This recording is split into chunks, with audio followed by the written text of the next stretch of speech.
My friends, it is my privilege today to be able to have a conversation with Tim Logan from SoValTi. Tim, would you mind coming on up here?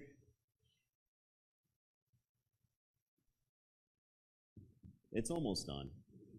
Yeah, can I help you out there? Please. Okay. There you go. Thank you. Yeah, you're welcome. So, very important thing I have to do before we can even talk.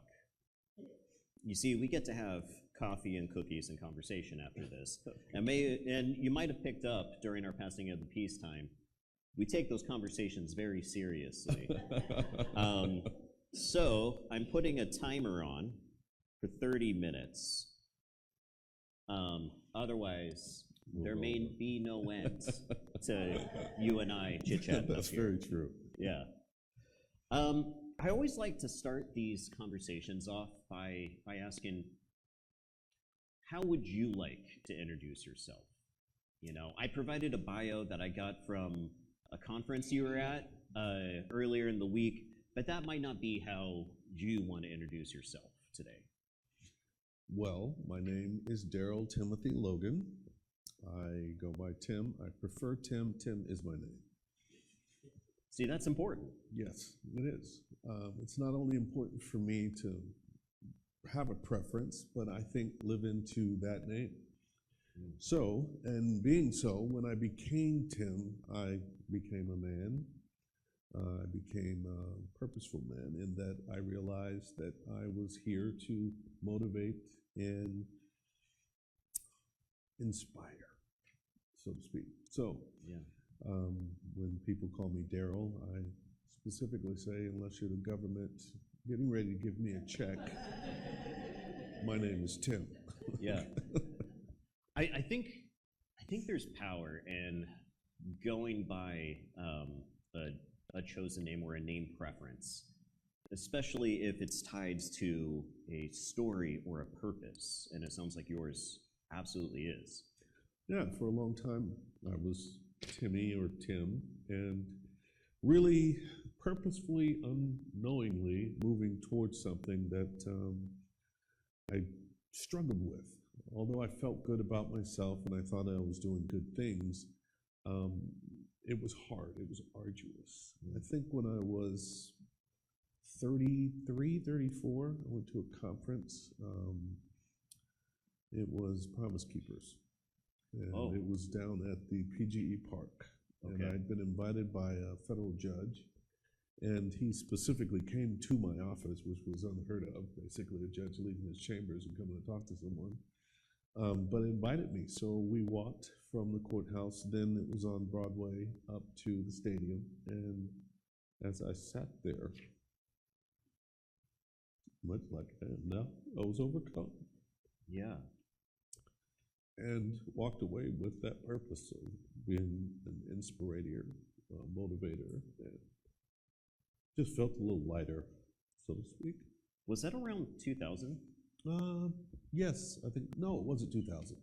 It was 1992, 93. Okay. Something like that, maybe, yeah. Interesting. So I'm very much not a conservative evangelical anymore. I'm a progressive pastor, as you know. You know, the United Church of Christ is kind of known for that. But we have a little bit of overlap in our stories. Around the year 2000, like 1999, 2000, a bunch of folks from a bunch of dudes, of course, from my church that we were a part of. The ones who like spoke into my life and spoke into my soul when I was probably about 16, 17 years old, they took me to a Promise Keepers. Yeah. And I remember we had some protesters. Some of them were clergy who happened to be women. And this group was like, you can't be clergy and be a woman. You could be a heretic and be a woman, but you can't be a clergy. And I remember like just the strength that some of those people had, you know, not malicious intent, just standing there. But I also remember these guys that I was with talking to each other about real life stuff that I'd never heard them talk about before. And I came away from that event realizing I needed to forgive my biological father. That was the thing that I felt like I needed to do. Like it was something that was just eating at me, like a cancer of a soul. I wasn't doing him any good or bad in my hate, but I was doing myself a lot of hurt. Right. So, yeah. I hadn't heard or thought of Promise Keepers in a long time, and I can't say like I love all of the things that they were a part of. I don't, but I'm so grateful for that peace, that time. And I think a lot of us, if we look to our past, we get these mixed gifts, don't we? Yeah, absolutely. Like I said, purposeful, unpurposed. Purposeful, unpurposed. Yeah. I don't normally bring this giant tablet out, but I couldn't get the printer to work today. And folks will know, this has not always gone well. This thing likes to just go to sleep in the middle, and then I can't bring it back up. So there's a pretty good chance that could happen, but we'll roll with it. Absolutely. One of the things that I think we need to talk about right from the get-go is that you are part of this organization called SoValTi. Right. You happen to be a building partner of ours. Yes. I don't know when that relationship started, but it long predates me. And I'm wondering you're like, hey, you didn't tell me that question. Yeah, well, that's okay. We don't have to go through the historical records. I think, though, we have enough folks who've shifted over the years that not all of us know what SoValTi is, and I'm wondering if you could speak to that. Well, in finding this purpose, when I left my job, my wife at the time was working at the Blazers, and we both were very busy, but we had a child, and one of us had to take care of the child. So I ended up staying at home, and when he got to the second grade, I believe it was, I got kind of a part-time job. I was doing school advocacy. So after the 10th of October, most of the school districts start pushing out or kicking out the most undesirables, those hard-to-reach kids, as I'll say. And I worked Tuesdays and Thursdays, half day on Tuesday and all day on Thursday, because that was when he first started going to daycare. And I got 160 kids back in school that year. And not just in school, with a plan to not just be at the alternative school, but purposefully putting them back in their neighborhood school because I knew what the schools were doing. The next year, because the county saw that I was doing a great job, they asked me to write the job description, but didn't ask me to train the 4 women that they had take the job positions. So I created another program because I realized what was lacking. These kids would be kicked out of school and they'd sleep all day, or they'd go to the 7-Eleven and get in trouble or what have you. So I asked the detention center if I could have a unit that was accessible to the outside and have the kids be there by 10 o'clock in the morning. Because my problem was when I was going and getting them back in school, I usually have to wake them up in the morning because they've been used to sleeping. So this program started at 10, ended at 2. I had no support from the juvenile department. There were fake cameras, and I tell them that the camera was on, and even though I'm here by myself, I'll stand in the chair and beat you off before they come. It was enough to make them understand that not to mess with me. I didn't have time to, there was a magnetometer, but I didn't have time to search all of them before what I had planned could start. So they would come in beeping, and I say, okay, if anybody's using their phone or if anybody's bringing in a lighter or cigarette, something happens, I'm not going to take that person's possessions. I'm going to take everybody else's. And wait till your probation officer comes back here and give it back to you. So it happened one time in 9 months, and nobody ever did it again. And then the word got out. In the morning, we would do cultural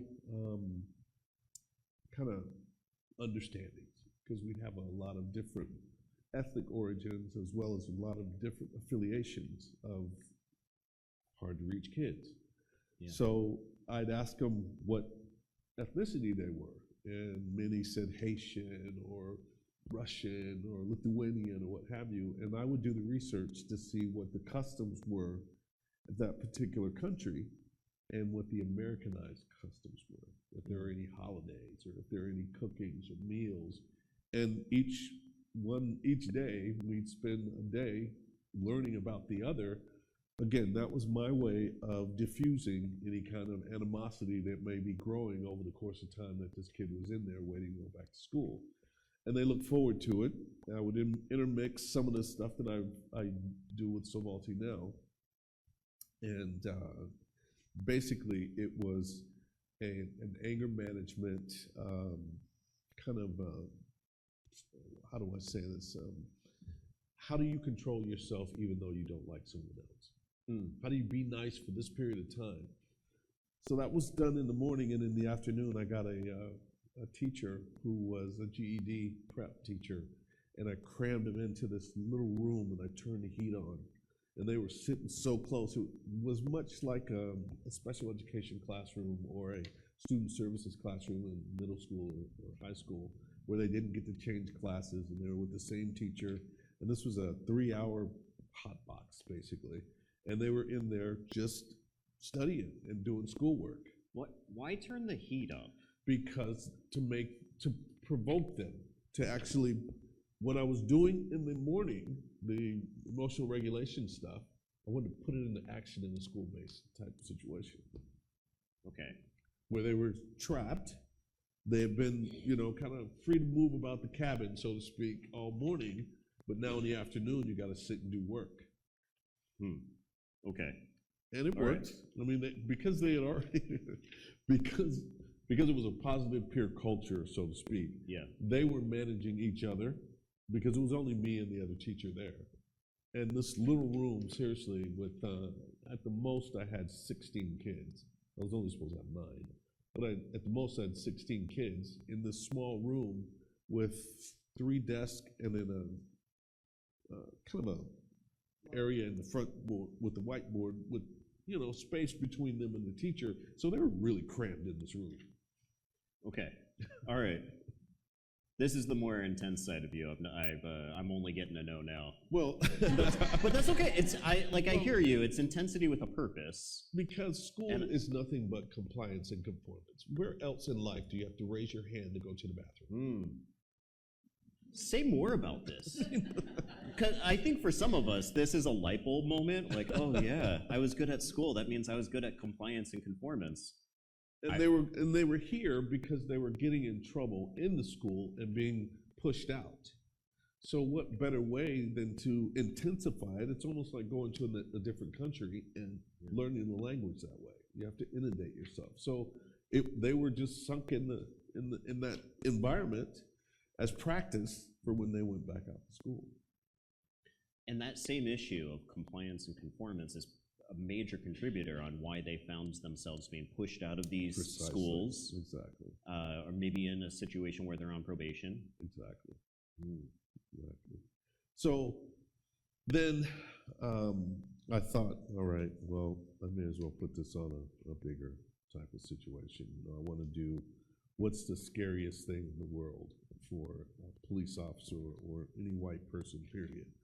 A 6'4", big old strong black man.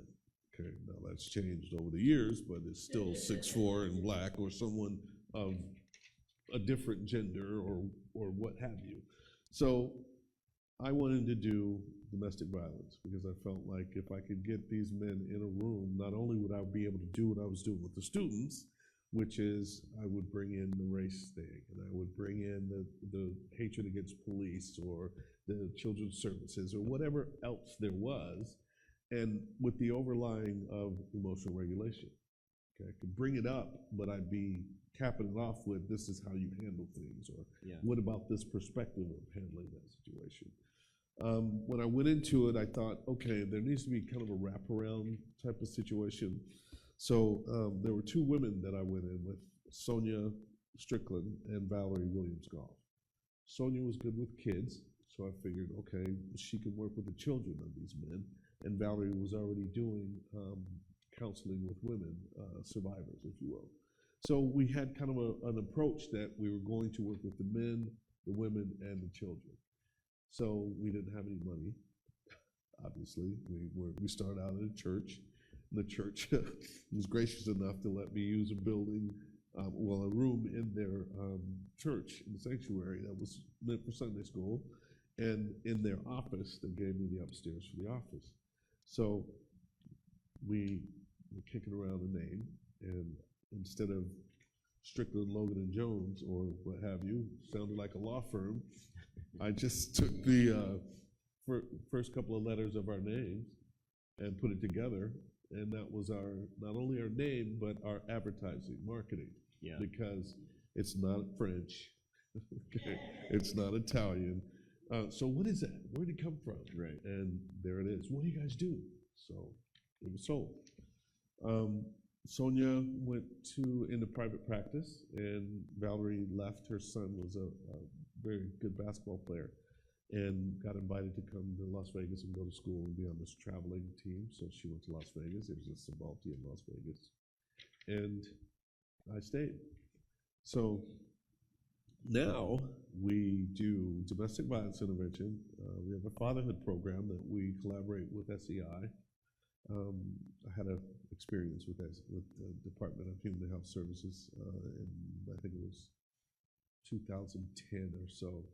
There was some changing going on with the way that Latin American, Native American Indian, and African American kids disproportionately being taken out of the home and put in foster care. Yeah. So the Ford Foundation came in and they did a whole bunch of listening sessions with caseworkers and other people, and I just happened to be on one of the panels and recognized that, okay, this is bad.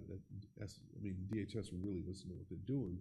So there came a point where there was a shift in the way that they did counseling, and over a 18-month period, I handed in my invoices regularly, but I didn't get paid. So at the end, I said, I'm not going to work for DHS anymore. This is not sustainable. I'm a small agency. I have to be paid.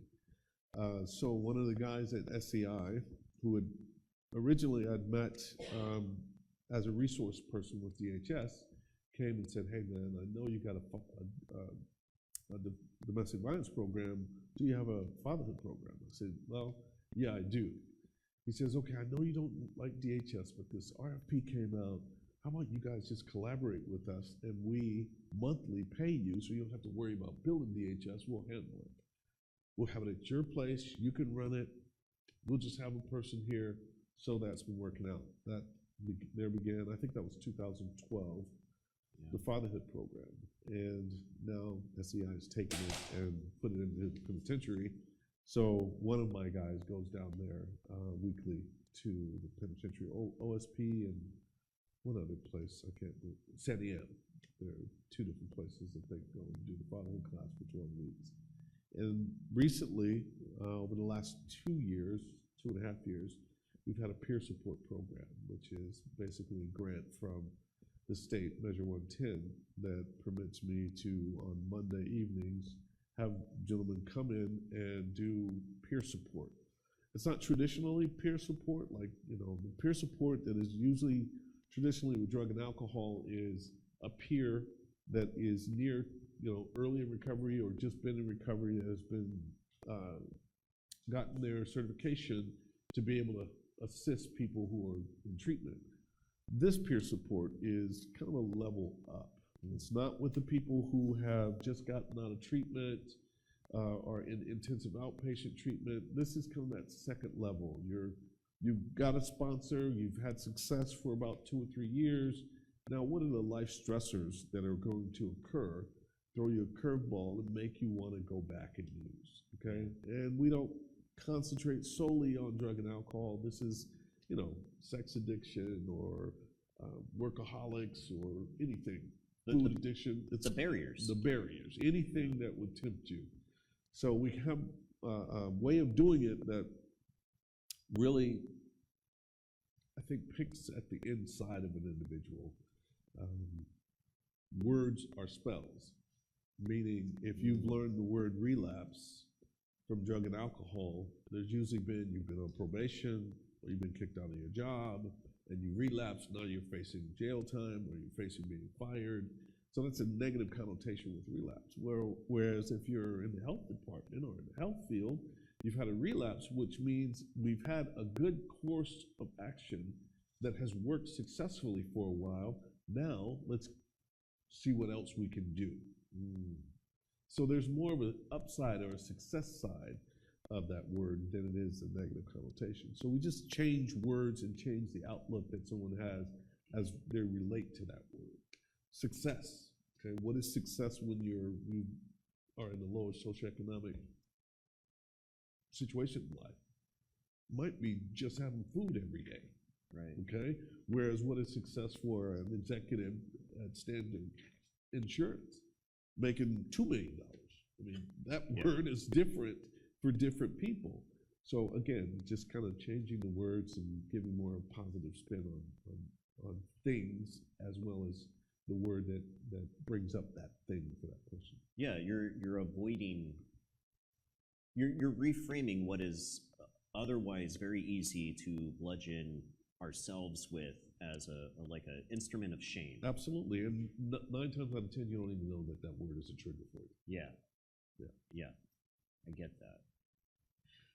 I want to come back to the domestic violence piece in a moment, because I have some things sparking for me. But before I do, you work with the Black and African American specific populations these days. Yes. And I wanted to ask about why it's helpful and perhaps how you arrived at the decision to work with a specific cultural context. I think it was 2014 or so. Actually, in I think it was 2004, 2005, I started doing Gear Up, which is a program sponsored by the federal government, kind of a AmeriCorps type deal, that really addresses the rural areas to encourage kids to go to school. Okay, how they can apply for scholarships, and in specific areas there's just no money for extra help and things of that nature. Right. So how they can make money, set up a coffee. One of the things that we came out with was, I think it was in Pendleton or Umatilla, the kids loved coffee and they'd always skip school to go to what is the little wagon wheel thing? What's it called? The coffee shop. Wagon wheel? Dutch Brothers, yes. Oh, yeah. Wagon wheel, windmill. Yeah. Anyway, they would skip to go, Umatilla. Anyway, they would skip school to go to Dutch Brothers, and they'd always get caught coming back. But it was always coffee related. So they opened a coffee shop in the cafeteria that ran all day, and they made money to actually hire tutors to come in and help with. So it's out of the just box. Out of the box type thinking for rural areas. And then I think it was in Powder. I think they had a total school count, first through senior year. I think they only had like 50 kids.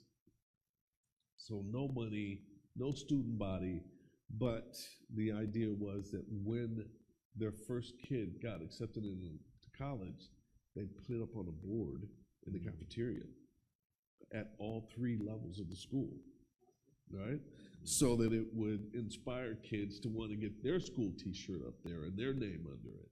So that was another creative idea. So that got me thinking, okay, so what kind of intentionality can I come up with to make sure that a certain population, these Black men and brown men, are actually going to learn, and not just learn and have access to, but actually have it mean something to them.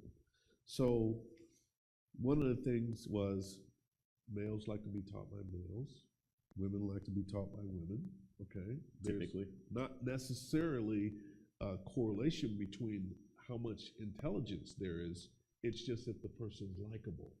Okay. But specifically in the African American population, if there's a man teaching men, then there's a likelihood that if that man is likable, let's say, then more information is going to store because the respect that that man conveys to the other men will be returned.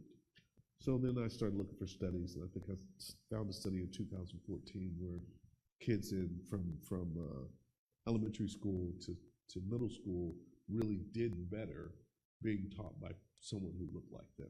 So you observed this correlation, and then Observed like, the I need correlation, to research this. researched it, and then started using some of the promising practices from early education with these men. Now, they don't have to know that I'm teaching them at this level, or my intentionality with getting this instruction across comes from that particular theory, but if it's effective, it's effective. Right, right.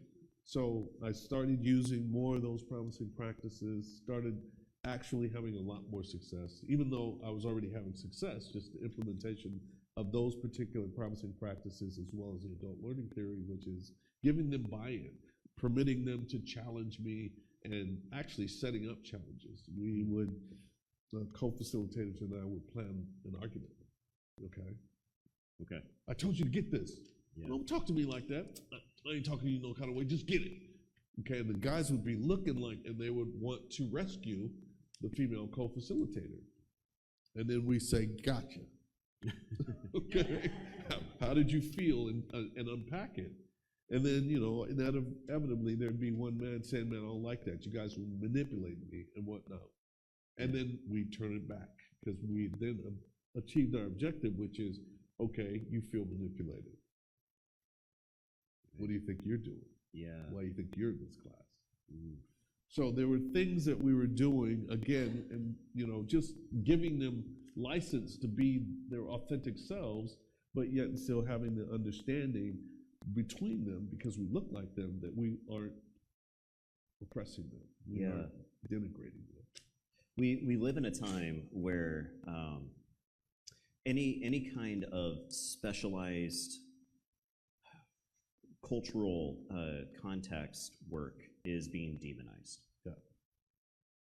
And yet, the research has shown again and again and again that the same tools for everybody don't work.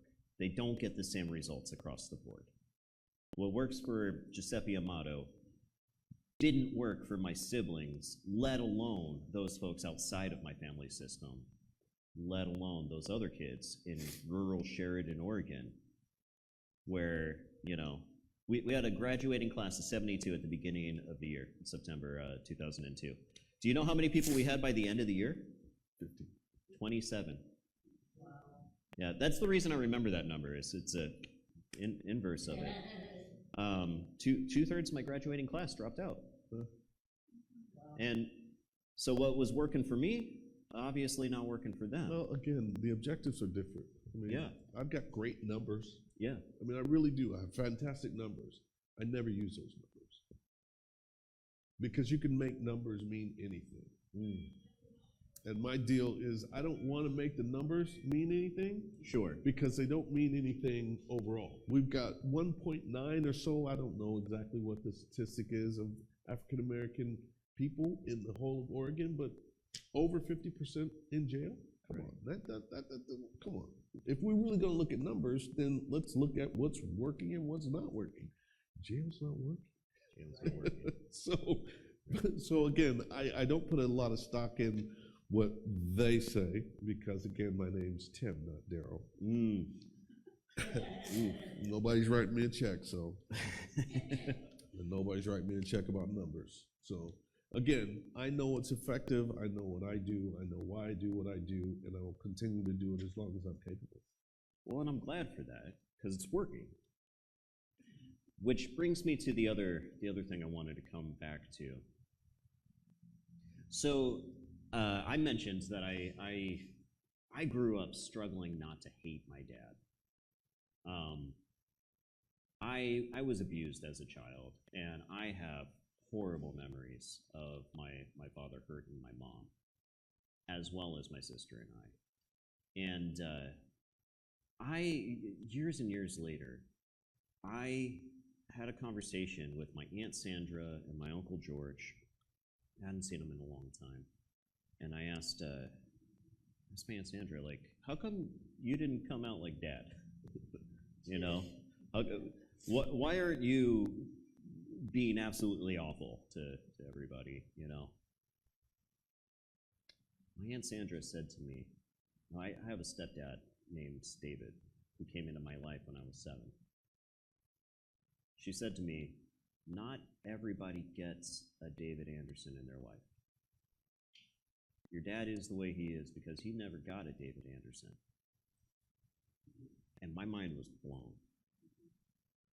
The power of a positive figure speaking into your life, you know. And my stepdad, David, is an imperfect man, serving us cake for breakfast because he didn't know how to do the dad stuff, you know. Flying off the handle whenever the Mariners or the Seahawks or anybody attached to Washington was doing poorly. I had friends who would come over to the house and they'd be like, "Are you okay?" Because it was the 90s and the Seattle teams were not doing well. Yeah, you know? Yeah. I'm like, no, the game's just on. What, does your dad not do that? But you get to do that.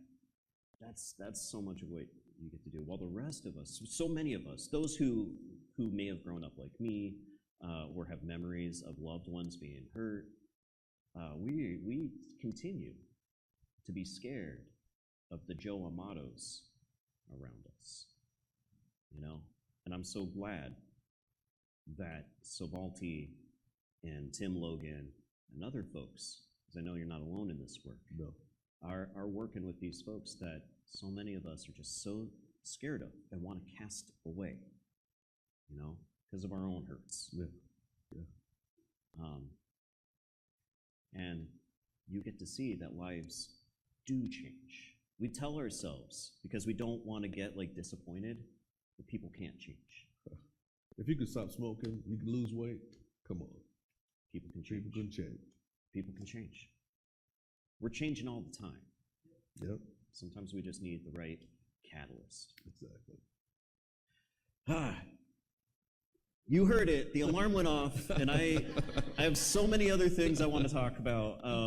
But if you would like, you can stick around after the service, have coffee, cookies, conversation. Would you be open to any questions that people might have? Absolutely. Okay. Absolutely. So we won't cover them now. But if you have questions, if you have things rattling around for you, please feel free to talk to Tim during our fellowship time. Hey, thank you so much. I'm so glad to be able to share this building with you and the rest of your team. For those of you who don't know, his team's fantastic. Many of them have been working with him for what, 20 years? 20 years at least. Yeah. Can you imagine working for anybody for 20 years? Yes. Yeah. Thanks. All right. Thank you, Tim.